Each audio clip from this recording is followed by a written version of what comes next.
कई लोग कहते हैं कि हम अगर घर में शंकर जी का शिवलिंग लाकर रख लेंगे तो हम अगर बाहर गए, शिवलिंग घर में रह गया, कोई पूजन करे ना करे तो उसका दोष लगेगा।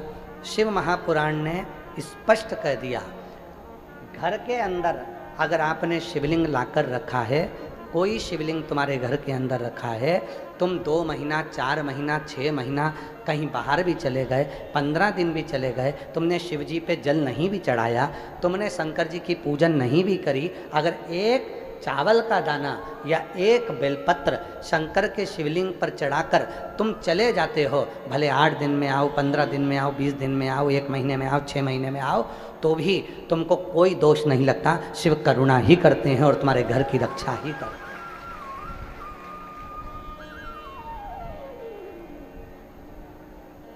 शिव करुणा करते हैं, शिव रक्षा करते हैं।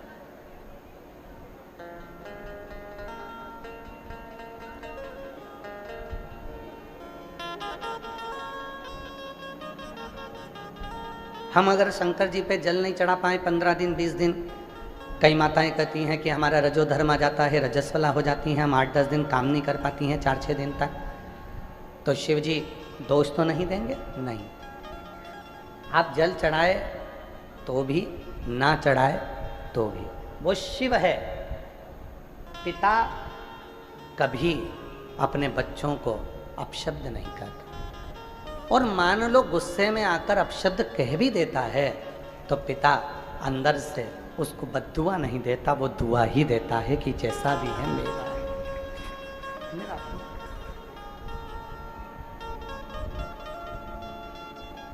और मांगा है भोलेनाथ से वरदान लेके भी,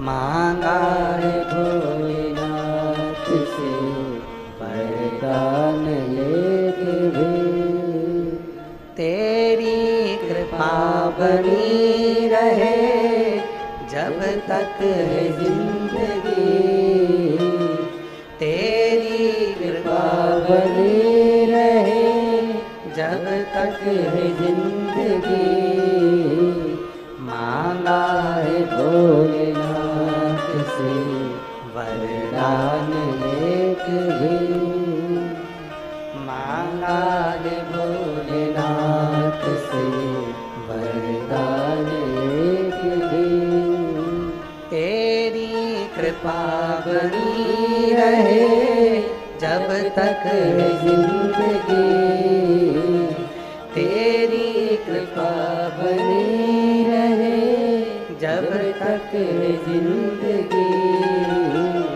मांगा है भोलेनाथ से वरदान लेके भी, मांगा है भोलेनाथ से वरदान लेके भी। एक वर चाहिए कि उसकी कृपा, उसकी करुणा, उसकी उदारता, उसकी दया बनी रहे, उसकी।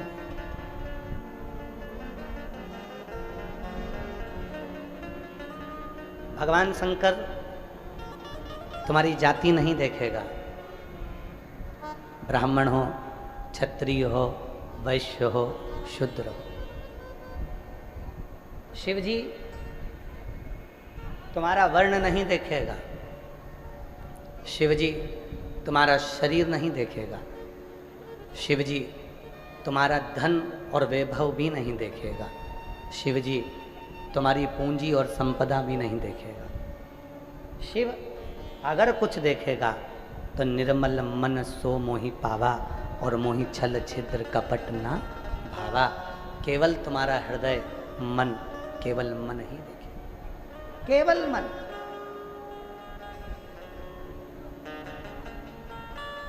मन के सिवा कुछ नहीं, और मन के सिवा उसको चाहिए भी क्या।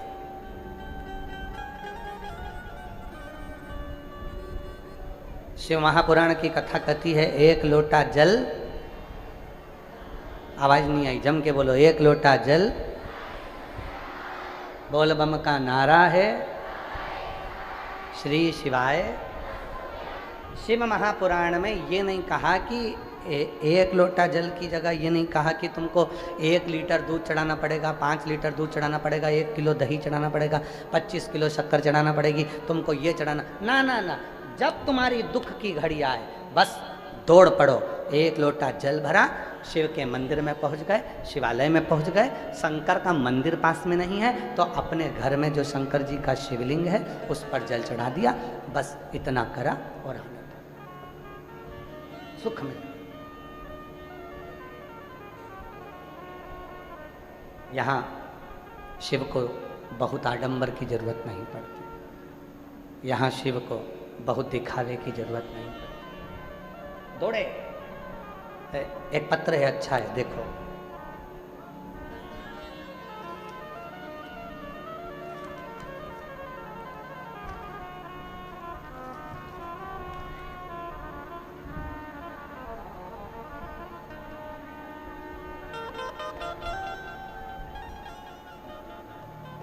मैं रजनी, पति का नाम वेद प्रकाश, निवासी श्री गंगानगर, जिला राजस्थान। पत्र को एलईडी पर पढ़ सकते हो और कहीं बैठी हों तो हाथ हिला सकती हैं और आ सकती हैं। मैं रजनी, पति का नाम देव प्रकाश, निवासी श्री गंगानगर, जिला राजस्थान की हूँ। गुरुजी आप ही हैं, आ जाओ, आ जाइए। गुरुजी मैं क्या कहूँ, मेरे भोले बाबा का गुरुजी मेरी लड़की राधिका जी जो केवल 7 साल की है, जो कि जन्म टाइम से डॉक्टर ने लीवर खराब बता दिया था।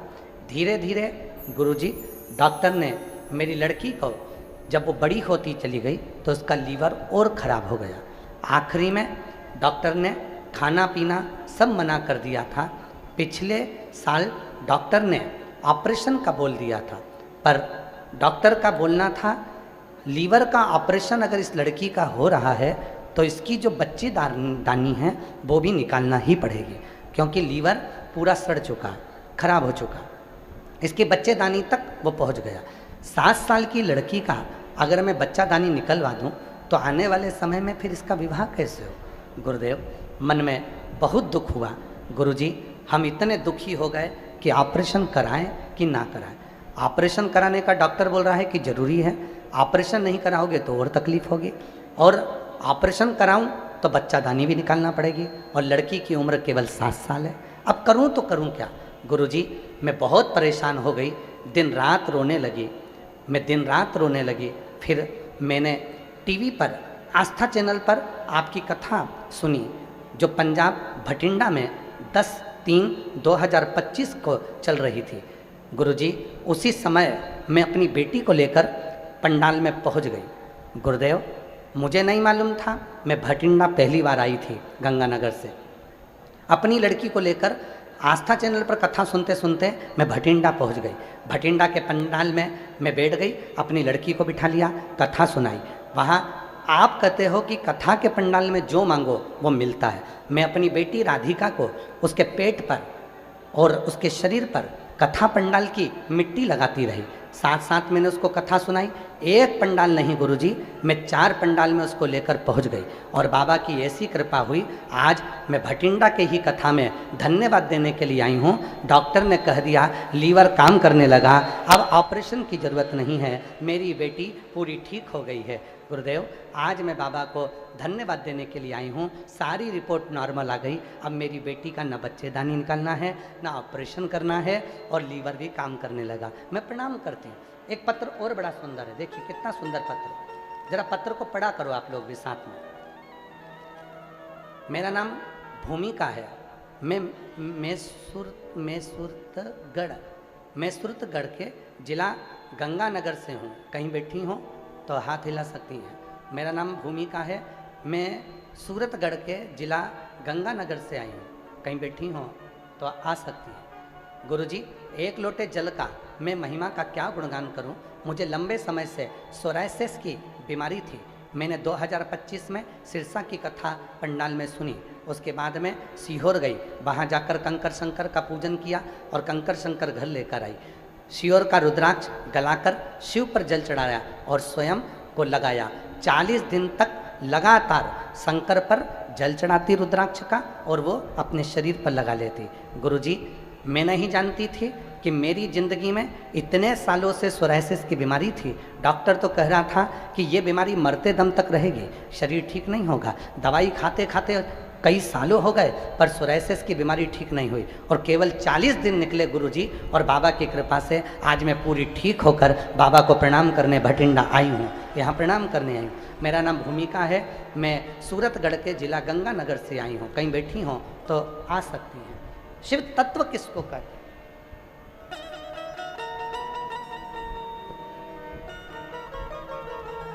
मांगा है भोलेनाथ से वरदान लेके,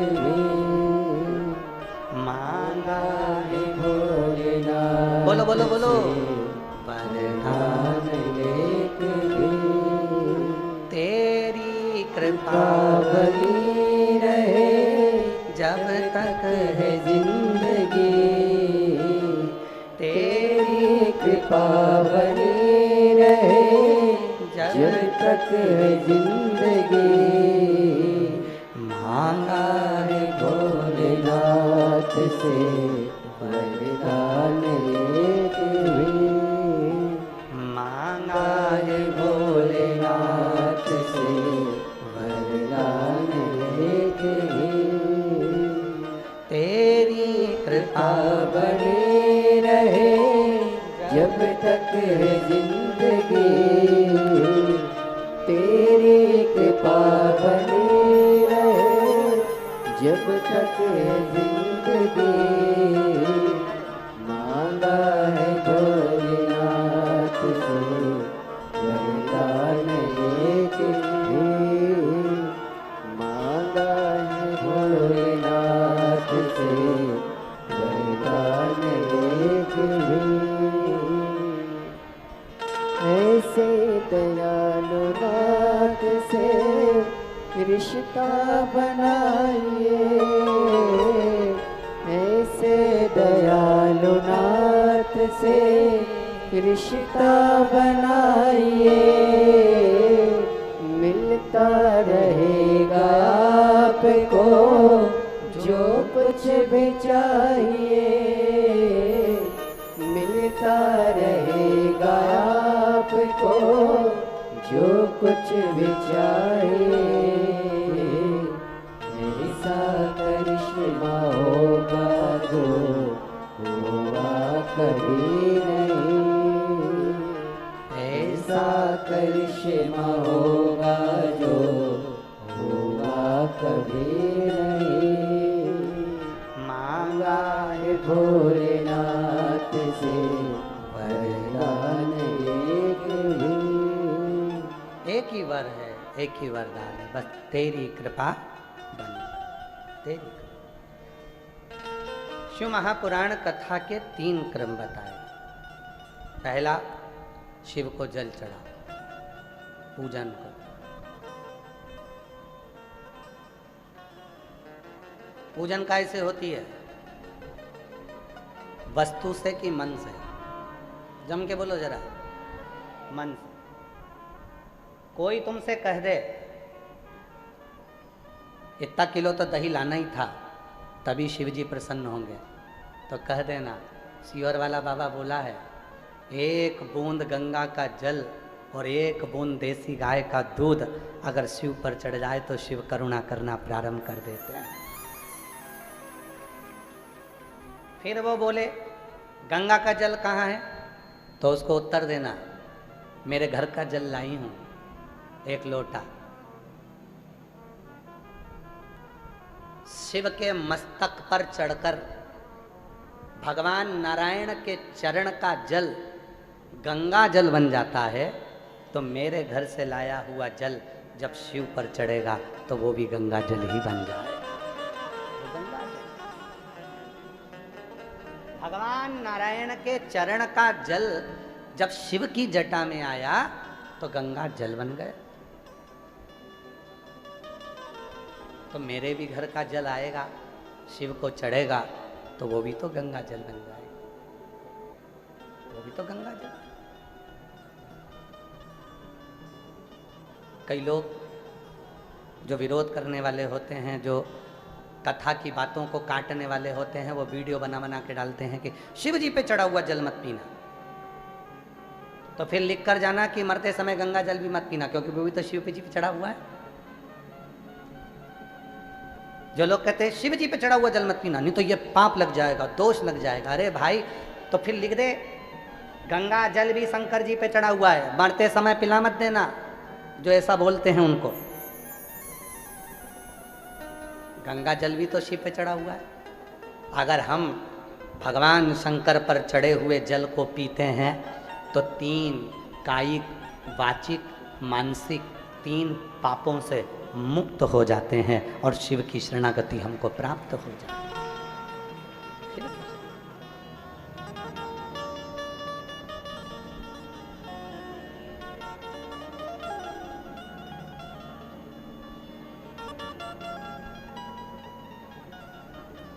शिव शरणागति प्राप्त हो गई, सुख का अनुभव। एक लोटे जल का जो कर्ज है वो कोई साधारण नहीं है। एक हकीकत की कथा है इसी कलिकाल की।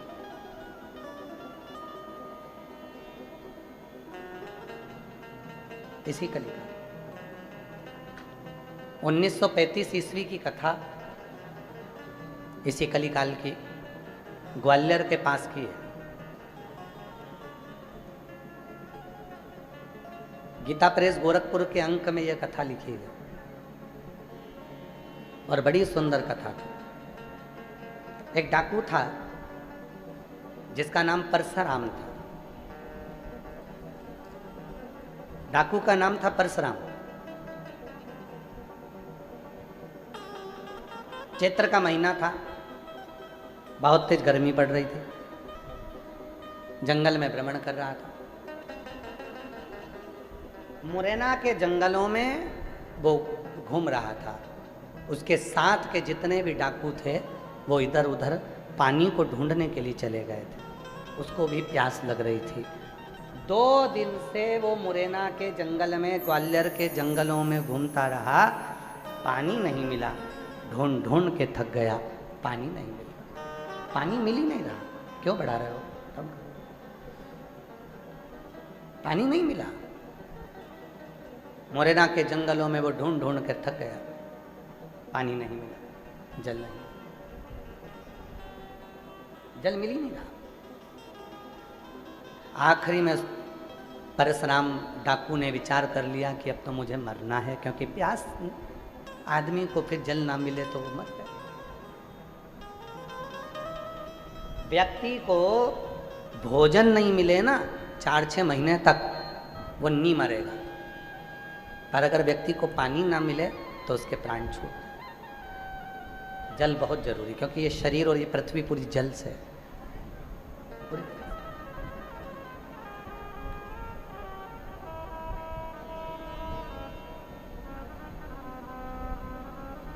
अगर सही समय पर व्यक्ति सही जल पीना प्रारंभ कर दे, रोज पानी पीना प्रारंभ कर दे, ज़्यादा से ज़्यादा शरीर में पानी जाना प्रारंभ कर दे, तो आधे से ज़्यादा बीमारी तो समाप्त ही हो जाए।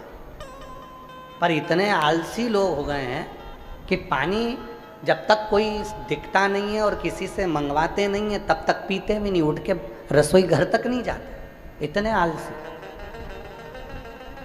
बैठे रहेंगे, इंतजार करते रहेंगे, आन दो कोई आएगा तो मैं पानी मंगवा लूँगी, नहीं तो मोबाइल तो चला ही रहे थे।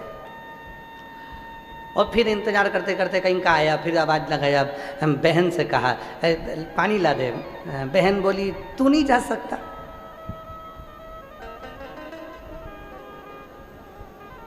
अच्छा, दुनिया की सबसे अच्छी लड़ाई बहन भाई की लड़ाई है। दुनिया की सबसे अच्छी लड़ाई।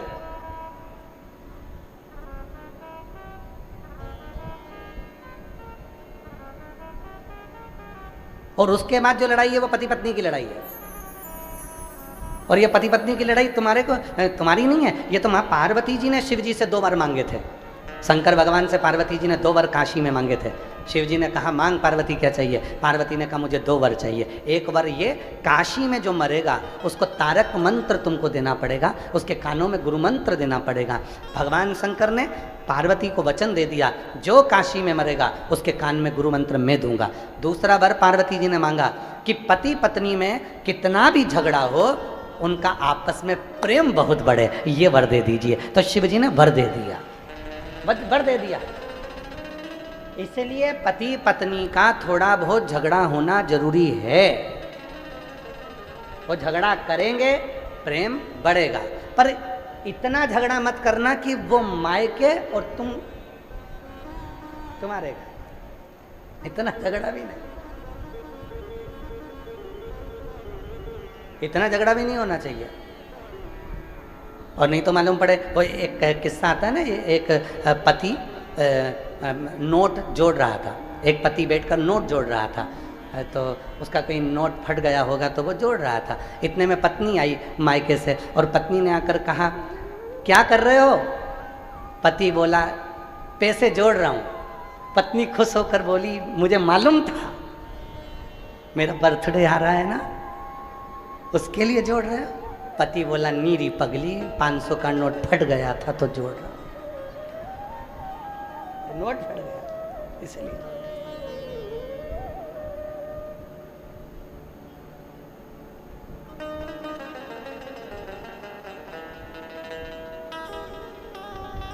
दुनिया की सबसे अच्छी लड़ाई है बहन भाई की लड़ाई, खूब जोरदार लड़ेंगे, झगड़ेंगे, रोएंगे, एक होएंगे, बाद में दोनों फिर झगड़ा करेंगे, फिर लड़ेंगे, फिर।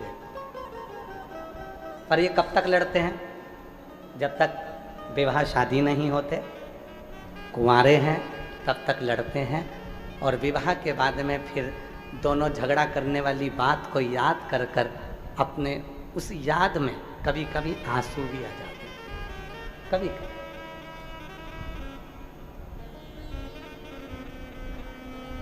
स्नेह, प्रेम।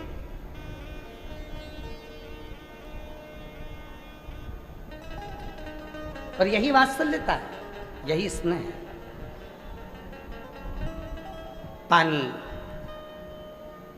परशुराम डाकू को नहीं मिला, हताश हो गया। नहीं, हताश होकर परशुराम डाकू ग्वालियर मुरैना के जंगलों में भ्रमण करता करता करता करता आगे पहुंचा तो एक मट्टी का ओटला बना हुआ था। उस ओटले पर शंकर जी का शिवलिंग रखा हुआ था। परशुराम डाकू ने देखा कि वो मट्टी का ओटले पर जो शंकर जी का शिवलिंग रखा हुआ है, वो शिवलिंग पूरा की पूरा टेढ़ा हो रहा है, पूरा की पूरा टेढ़ा हो रहा है। उसमें खड्डा हो गया और वो शिवलिंग पूरा तिरछा हो गया। परशुराम डाकू ने सोचा कि अब पानी नहीं मिल रहा है तो 5-10 मिनट घोड़े को बांधता हूँ और इस शिवलिंग को मैं अपनी तलवार से पकड़कर सीधा कर देता हूँ। परशुराम डाकू उतरा, घोड़े को बांधा और शिवलिंग को तलवार से सीधा करने लगा। शिवलिंग जब सीधा नहीं हो रहा था तो परशुराम डाकू ने शंकर जी से कहा, भोले बाबा तुम मेरे गुरु हो, तुम मेरे गुरु हो, मैं भी डाकू और अच्छा नंबर 1 का, और तुम भी कम नहीं हो। मैं डाका डालता हूं धन का, तुम डाका डालते हो मन का, लोगों का दिल चुरा लेते हो, हृदय चुरा लेते हो। बाबा आप मेरे गुरु हो, मेरा नाम परशुराम है। मैंने सुना है परशुराम भगवान के भी आप गुरु रहे हो, तो मेरे भी गुरु हो। पर बाबा शिवलिंग तो मैं सीधा कर दूंगा, बस बात इतनी सी है कि 2 दिन से प्यासा हूं, पानी नहीं है, कहीं जल नहीं है, जल प्राप्त नहीं। कितनी सुंदर कथा है, थोड़ा सावधानी से सुनना। हम हमेशा कथा में कहते हैं कि कथा के पंडाल में आना तो कितनी पानी की बोतल लाना? जम के बोलो, 2 पानी की बोतल लाना। क्यों कहते हैं? एक पानी की बोतल अपने लिए और एक पानी की बोतल अपनी अड़ोसन, पड़ोसन पीछे वाली धड़ोसन। एक पानी की बोतल अपने लिए लेकर आओ और एक पानी की बोतल जो अपनी अड़ोसन पड़ोसन धड़ोसन है उसके लिए लेकर आओ। पानी का कर्ज एक ऐसा कर्ज होता है कि उस कर्ज को चुकाने के लिए स्वयं परमात्मा को भी व्यवस्था करना पड़ती है। स्वयं परमात्मा, जब आप अपना जल, कल हम परसों के दिन हमारे अमरजीत सिंह जी मेहता जी को थोड़ा सा फीवर आया, बुखार आया, तो हम कथा कर जब पहुँचे तो हमने उनसे पूछा कि आपका बुखार वगैरह ठीक है? तो कहा गुरुजी बिल्कुल ठीक है और मैं कथा में आऊँगा, सुबह तो मैं होकर आया था, अभी वापस पहुँचूँगा। फिर कहा कि गुरुजी भंडारे में लंगर में हम गए, लंगर में सब लोग बोले कि दाल प्रसाद बनना चाहिए, तो एक गाड़ी भरकर 5 तरह की दाल, 6 तरह की दाल लंगर में पहुंचा। और ऐसा कैसे ही पिछले वर्ष भी हुआ था।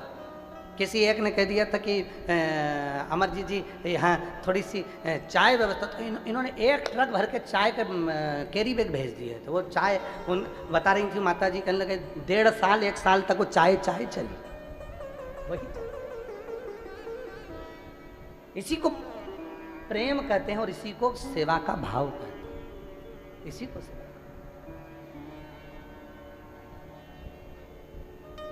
आप अभी वो बहन आई थी, कहाँ गई वो?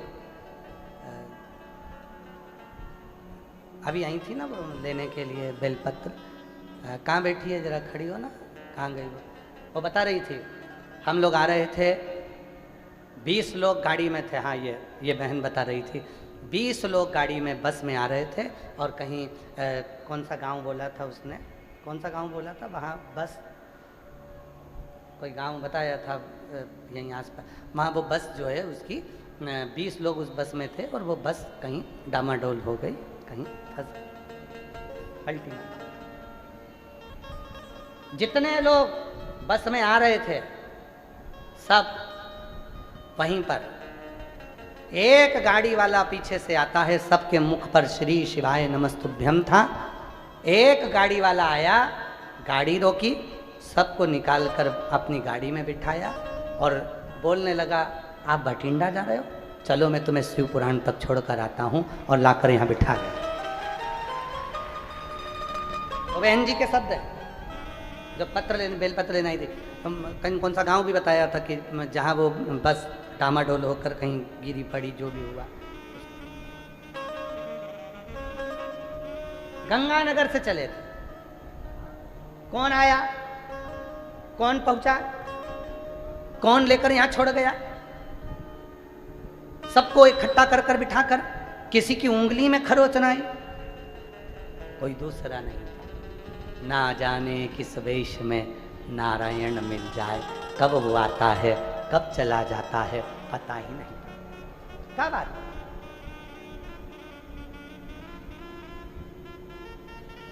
वो कब आएगा कब जाएगा किसी को नहीं मालूम। यहाँ बंसल जी बैठे हैं, वकील साहब बैठे हैं हमारे दिल्ली वाले, और बंसल जी भी बैठे हैं। इन लोगों के स्मरण में है, हम पहले कुछ साल पहले जब हरिद्वार कथा करे थे, जजमान छोटे रूप में कथा कराए थे हॉल में, तो कथा कराए थे, तो वहाँ कथा में आप लोगों में से भी शायद कोई ना कोई पहुँचा होगा। हरिद्वार जब कथा थी तो नीलकंठ दर्शन करने के लिए गए थे। काय बंसल जी सही है, तो नीलकंठ दर्शन करने के लिए गए थे। नीलकंठ दर्शन कर आ रहे थे और जो ड्राइवर था उसको आ गई झपकी, और झपकी आने पर ड्राइवर की ना जाने कैसी झपकी लगी और वो गाड़ी पत्थर से टकराई। इधर तो गंगा जी बह रही थी, इधर पहाड़ था, और वो गाड़ी पत्थर से टकराकर 1 राउंड 2 राउंड और तीसरा राउंड लेने ही वाली थी। इतनी देर में वो 2 बार हिलकर वहीं गंगा के बिल्कुल पास में गिरने के पहले ही वो गाड़ी उल्टी की उल्टी रह गई। आशीष भी सब उसी में, और सुध नहीं क्या हुआ। एक पति पत्नी का जोड़ा आया, इतने सुंदर पति पत्नी, इतने सुंदर, पीली साड़ी एक माँ पहनी हुई थी, पति एक सुंदर सा कुर्ता पहना हुआ था, मस्तक पर त्रिपुंड सफ़ेद लगा हुआ था, पत्नी की नासिका पर से लेकर सिर तक त्रिपुंड लगा हुआ था और बड़े सुंदर रुद्राक्ष की माला गले में डली थी, बड़ी सी नथनी थी। और वो माँ और वो पिता दोनों हाथ पकड़कर हमसे कहते हैं लाओ हम तुम्हें बाहर निकाल देते हैं। बाहर निकाल कर बिठा कर कहाँ चले जाते हैं पता ही नहीं।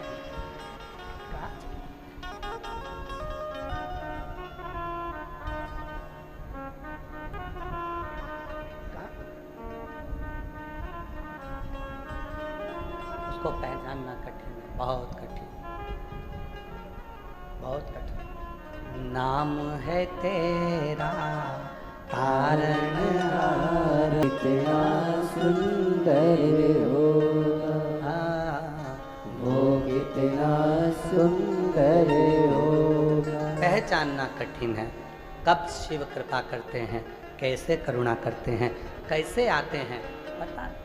पारस डाकू ने, परशुराम डाकू ने कह दिया भोले बाबा बहुत प्यास लग रही है, मैं शिवलिंग सीधा कर देता हूँ।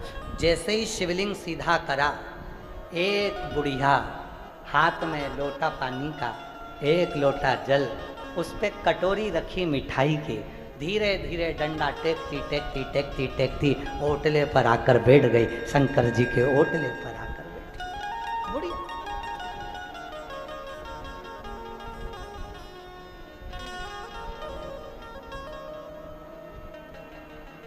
डंडा टेकते टेकते वो आई और ओटले पर आकर बैठ गई।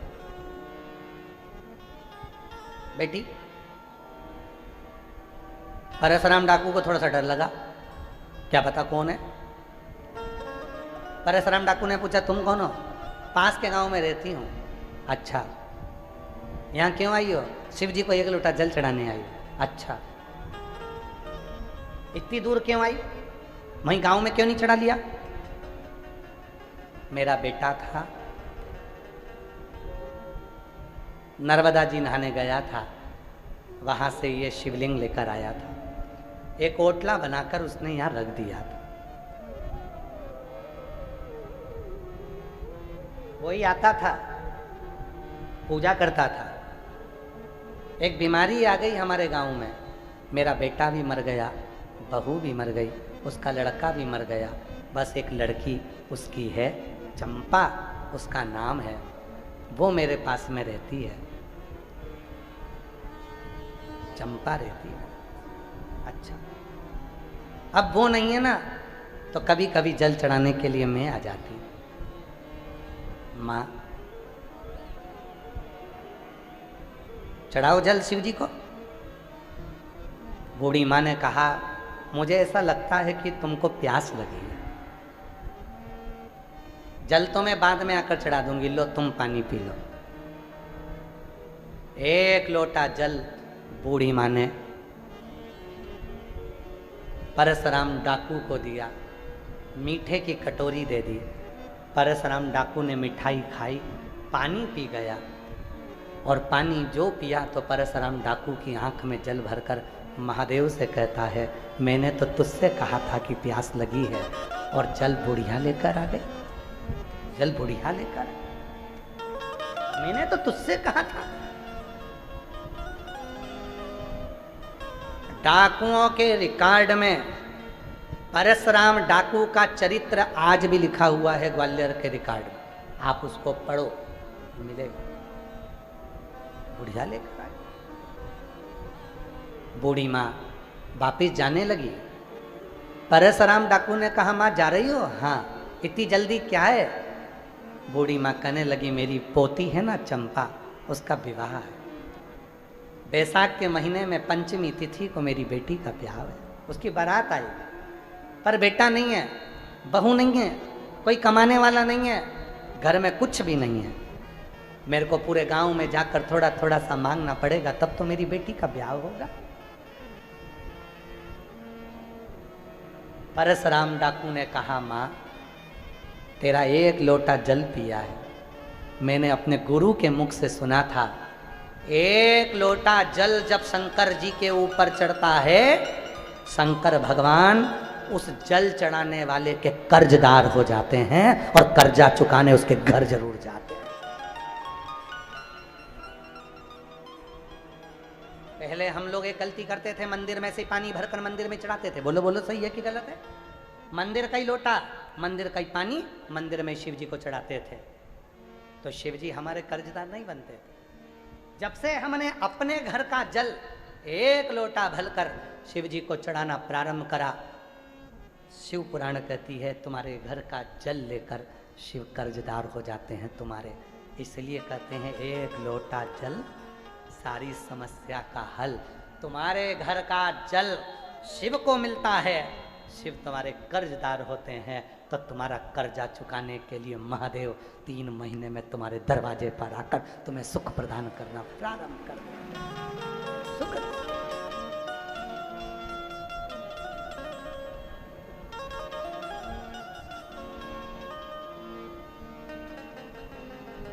उसका स्मरण रहे, उसकी वो जब दुख आया तब वही आया। फिर वही वाली लाइन स्मरण आ गई, ओ भीड़ में तन्हाई में प्यार की गहराई में मुझे तुम याद आते हो, मुझे तुम याद आते हो। भीड़ में तन्हाई में प्यार की गहराई में मुझे तुम याद आते हो, मुझे तुम याद आते हो। भोले तुम याद आते हो, भोले तुम याद आते हो। दुख आया वो याद आया, वो याद आया। आज पूरी दुनिया, पूरा विश्व अचंभे में पड़ा हुआ है कि वो सीहोर वाला बाबा एक लोटे जल में सारी समस्या का हल कैसे ढूंढ लेता है। सीहोर वाला बाबा नहीं, ये हमारे शास्त्र कहते हैं, जब हम किसी के घर का एक गिलास पानी पीते हैं तो हम उसके कर्जा चुकाने के लिए हकदार बन जाते हैं। कर्जा तो तुम रोज शिव जी को एक लोटा जल दे रही हो, तो क्या शिव कर्जा नहीं चुकाएंगे? क्या तुम्हारे दरवाजे पर आकर तुम्हारा दुख नहीं मिटाएंगे?